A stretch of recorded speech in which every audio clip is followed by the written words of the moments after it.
সালাতে দোয়া কবুল হয়। সালাতে দোয়া কবুলের তিন জায়গা। একটা হচ্ছে তাকবীরে তাহরিমার পরে আমরা সানা পড়ি না, আমরা তো একটা পড়ি, আল্লাহর হাবিব সুন্নাহ এবং নফল নামাজে আরো পড়তেন সানা, ওই দোয়া কবুল হয়। দুই নম্বর জায়গা সালাতে সেজদায় পড়ে দোয়া করলে কবুল হয়। আকরাবু মা ইয়াকুনুল আবদু মির রাব্বিহি ওয়া হুয়া সাজিদ ফাকসিরু ফিহি দুআ। বান্দা যখন সেজদায় লুটিয়ে পড়ে বান্দা আল্লাহর সবচেয়ে কাছে চলে যায়। তা কিন্তু বিশ্বনবী বলে সেজদাটা তোমার রবের কুদরতি পায়ের উপরে পড়েছে।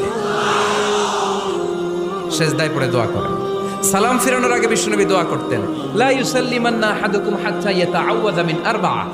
আল্লাহর হাবিব বললেন, চার জিনিস থেকে পানাহ না আছে আমার কোন উম্মত যেন সালাম না ফিরায়। তারা যেন পড়ে আল্লাহুম্মা ইন্নী আউযু বিকা মিন আযাবিল কবর, আউযু বিকা মিন আযাবি জাহান্নাম, আউযু বিকা মিন ফিতনাতিল মাহইয়া ওয়াল মামাত, আউযু বিকা মিন ফিতনাতিল মাসিহিদ দাজ্জাল।